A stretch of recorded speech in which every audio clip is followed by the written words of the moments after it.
Kita bersyukur hari ini kita diberkati oleh Tuhan.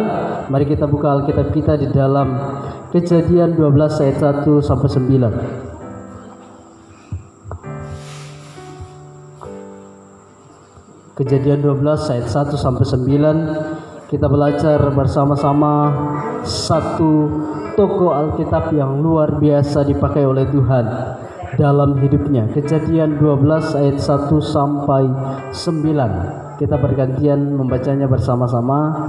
Kejadian 12 ayat 1 sampai 9. Saya ayat yang ganjil, Bapak Ibu ayat yang genap. Firman Tuhan berkata demikian. Abram dipanggil Allah. Berfirmanlah Tuhan kepada Abram, pergilah dari negerimu dan dari sanak saudaramu dan dari rumah bapamu, ini negeri yang akan ditunjukkan kepadamu. Ya, ayat 2 Bapak Ibu.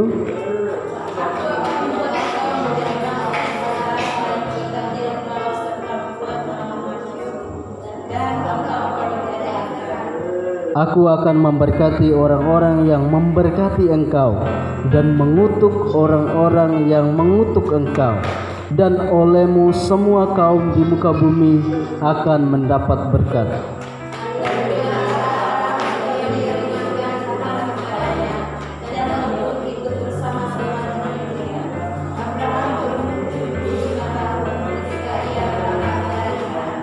Abram membawa Sarai istrinya dan Lot anak saudaranya dan segala harta benda yang didapat mereka dan orang-orang yang diperoleh mereka di Haran. Mereka berangkat ke tanah Kanaan lalu sampai di situ.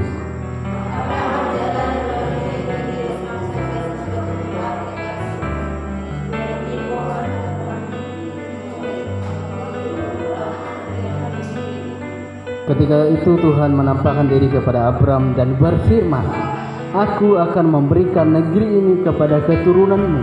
Maka didirikannya di situ mezbah bagi Tuhan yang telah menampakkan diri kepadanya.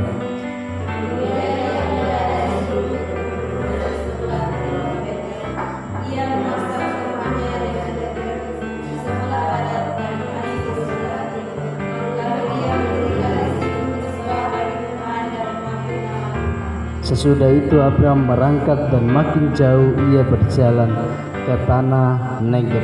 Ya, ini adalah sebuah kisah nyata yang ditulis dalam firman Tuhan seorang tokoh Alkitab yang bernama Abram atau Abraham.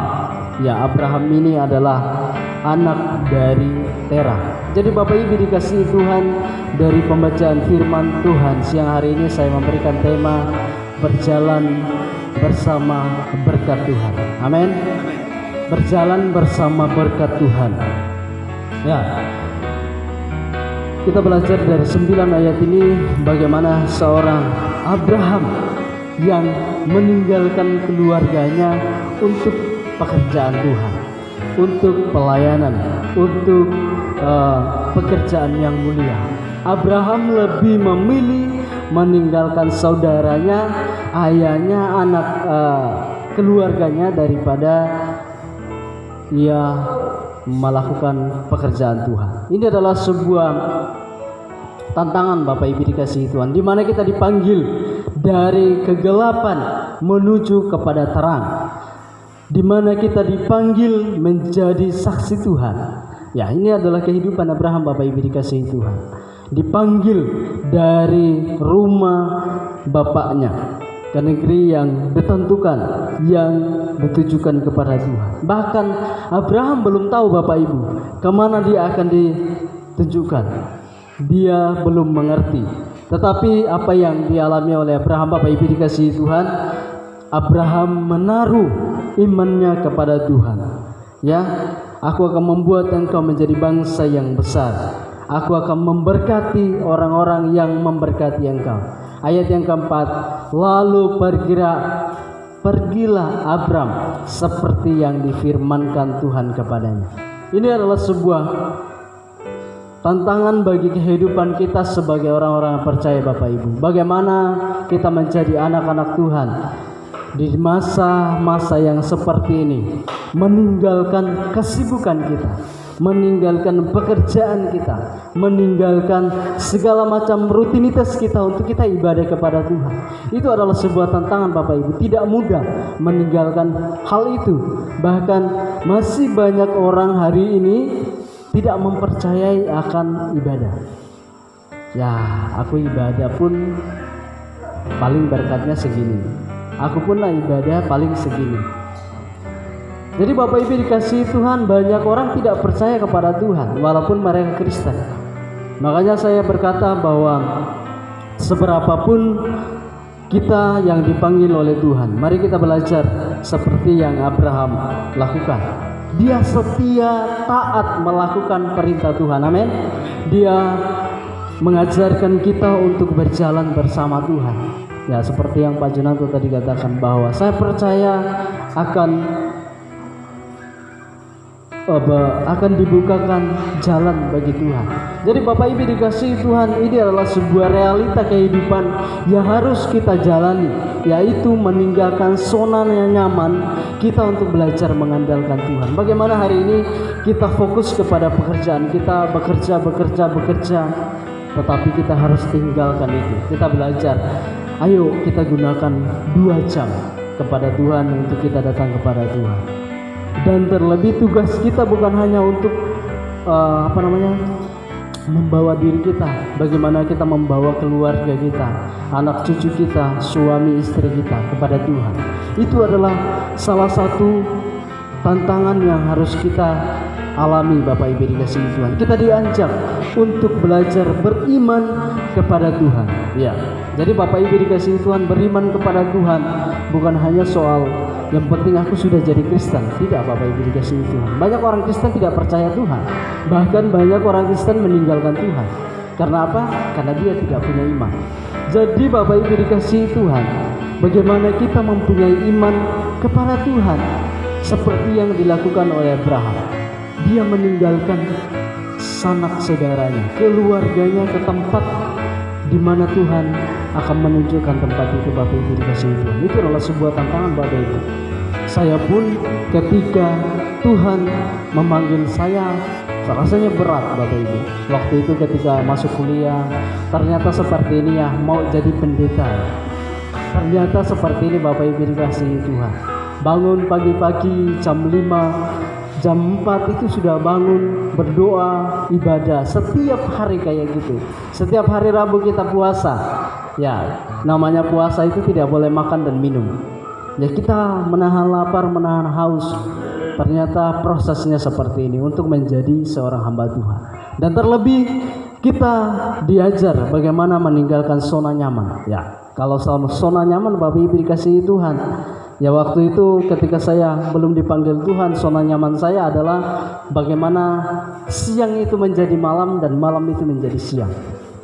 Jadi itulah saya sebelum saya mengenal Tuhan. Jadi malamnya itu untuk judi, siangnya itu untuk tidur. Jadi dibalik Bapak Ibu. Kalau sekarang tidak, ya. Jadi itu adalah zona nyaman yang harus saya tinggalkan untuk belajar menjadi hamba Tuhan.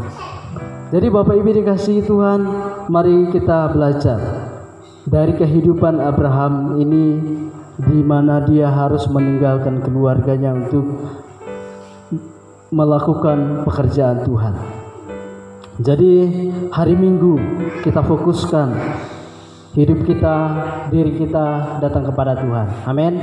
Jadi saya sangat rindu jemaat Tuhan di tempat ini, bagaimana kita bersemangat, berbondong-bondong datang kepada Tuhan untuk beribadah. Karena ibadah itu adalah bukti bahwa kita mengandalkan Tuhan Bapak Ibu. Ibadah itu adalah salah satu buktinya. Bagaimana kamu dikatakan mengandalkan Tuhan, percaya kepada Tuhan, tapi ibadah malas.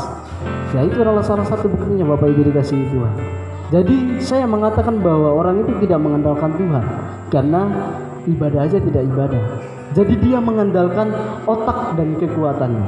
Jadi bagaimana kekuatannya dipergunakan untuk sebaik mungkin untuk bekerja dan lain sebagainya. Tetapi firman Tuhan mengajarkan kita pada hari ini untuk kita belajar mengandalkan Tuhan. Mari kita pergunakan waktu sebaik mungkin. Dalam 6 hari lamanya kita bekerja. Ya, beberapa minggu yang lalu saya sampaikan tentang firman Tuhan ini. Ingatlah dan kuduskanlah hari Sabat. 6 hari lamanya itulah kita pergunakan sebaik mungkin untuk bekerja, dan pada hari ke-7 kita kuduskan, kita datang kepada Tuhan. Itulah yang dikehendaki Tuhan di dalam kehidupan kita, Bapak Ibu. Amin. Jadi saya sangat rindu kita semua jemaat Tuhan di tempat ini boleh belajar dari Abraham. Di dalam Ibrani pasal 11. Ya, Ibrani pasal 11 ayat yang ke-8 sampai yang ke-10. Ibrani pasal yang ke-11 ayat yang ke-8 sampai yang ke-10. Minta tolong ini bacakan. Ya, Ibrani 11 ayat 8 sampai 10. Ibrani 11 ayat 8 sampai yang ke-10. Silakan berdiri dan bacakan.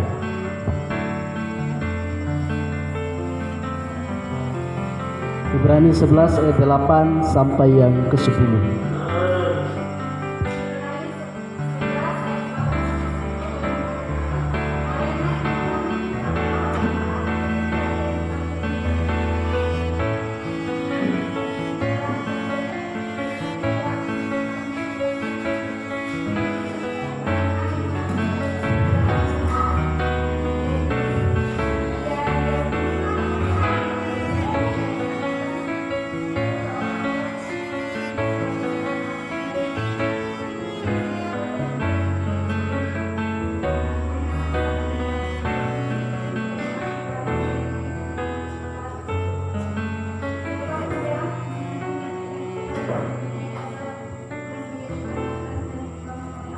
Iya, Bapak Ibu dikasihi Tuhan, bahkan di Ibrani pasal 11 ayat yang 8 dikatakan bahwa lalu ia berangkat dengan tidak mengetahui tempat yang ia tujui. Jadi anak nuan Bapak Ibu, Kak Mai Tuhannya istilahnya mengutusnya. Tetapi ia berangkat dikatakan karena iman Abraham taat ketika ia dipanggil untuk berangkat ke negeri yang akan diterimanya menjadi milik pusakanya. Jadi Bapak Ibu dikasihi Tuhan, Abraham itu orang yang taat luar biasa. Bahkan ketika Tuhan, Abraham ambil anakmu Ishak satu-satunya, bawa kepada Tuhan. Tetapi Abraham taat, dia lakukan Bapak Ibu dikasihi Tuhan. Dia sangat-sangat taat kepada Tuhan. Nah, bagaimana kita di tempat ini memiliki iman yang taat seperti yang dilakukan oleh Abraham? Ya, jadi karena iman Abraham ia berangkat ke tempat yang diperintahkan. Iman Bapak Ibu. Ya, iman itu kalau digambarkan seperti kepercayaan, seperti kekuatan bagi orang percaya. Jadi ibaratnya contoh HP itu tidak bakalan hidup kalau tidak dicas. Nah, seperti itulah hidup kita Bapak Ibu dikasihi Tuhan. Kadang diri orang percaya, orang Kristen tapi tidak pernah sembahyang, yaitu seperti HP nanti. Lama kelamaan akan lobet bahkan mati. Nah, itulah yang dikatakan oleh firman Tuhan, lama kelamaan kita menjadi orang yang mati secara rohani. Jadi hati kita sudah tertutup, bahkan sudah dibekukan oleh setan, dan kita tidak percaya akan firman Tuhan. Nah, hati-hati Bapak Ibu dikasihi Tuhan. Mari kita belajar mempunyai iman. Kita percayakan semuanya kepada Tuhan. Jadi apapun yang kita hadapi hari ini, kita belajar mengandalkan Tuhan. Bahwa saya percayakan semuanya kepada Tuhan. Dengan iman kita percaya bahwa berkat Tuhan akan senantiasa mengalir dalam hidup kita. Amin. Berkat Tuhan itu bukan hanya soal uang, tetapi soal kesehatan, soal kesejahteraan, soal kesehatan, kekuatan dan lain sebagainya. Jadi berkat itu tidak diukur hanya dengan uang. Jadi Bapak Ibu dikasihi Tuhan, anda keliru hitung berkat Tuhan itu hanya dengan banyaknya uang, tidak. Tetapi berkat Tuhan adalah kita hidup sehat, Itu adalah luar biasa Bapak Ibu. Hari ini kita sedang bersama-sama bergumul bagaimana supaya kita dijauhkan dari virus corona. Ya, puji Tuhan hari ini kita masih sehat dan bisa beribadah Bapak Ibu dikasihi Tuhan. Tidak seperti orang-orang yang ada di Jawa hari ini. Mereka dipenuhi dengan ketakutan, kekhawatiran dan lain sebagainya. Mereka mau kemana-kemana itu seperti dihantui Bapak Ibu dikasihi Tuhan. Bahkan di Jakarta hari ini dikatakan firman Tuhan berita bahwa Wisma Atlet yang dicadangkan sebagai tempat untuk merawat pasien COVID-19 itu bertambah 65%. Luar biasa Bapak Ibu dikasihi Tuhan. Tetapi mari kita belajar mengandalkan Tuhan, bahwa Tuhan akan memelihara hidup kita. Kita dijauhkan dari hal-hal yang tidak baik, tetapi kita belajar mengandalkan Tuhan di dalam hidup kita. Sepenuhnya kita serahkan kepada Tuhan, bahwa Tuhan akan memampukan kita melewati setiap persoalan yang kita hadapi. Kita doakan semua yang menjadi pergumulan kita dan kita bawa kepada Tuhan, dan jadikan hari Minggu sebagai hari Sabatnya Tuhan. Saya mengajak Bapak Ibu jemaat Tuhan untuk kita semua menghargai waktu yang Tuhan masih berikan. Jadi sebelum kita dipanggil Tuhan kembali kepada Pencipta, kita pergunakan waktu sebaik mungkin, seperti yang lagu ibu-ibu tadi nyanyikan, bahwa hidup ini adalah kesempatan untuk melayani Tuhan. Jadi mari kita berlomba-lomba untuk terus melayani Tuhan.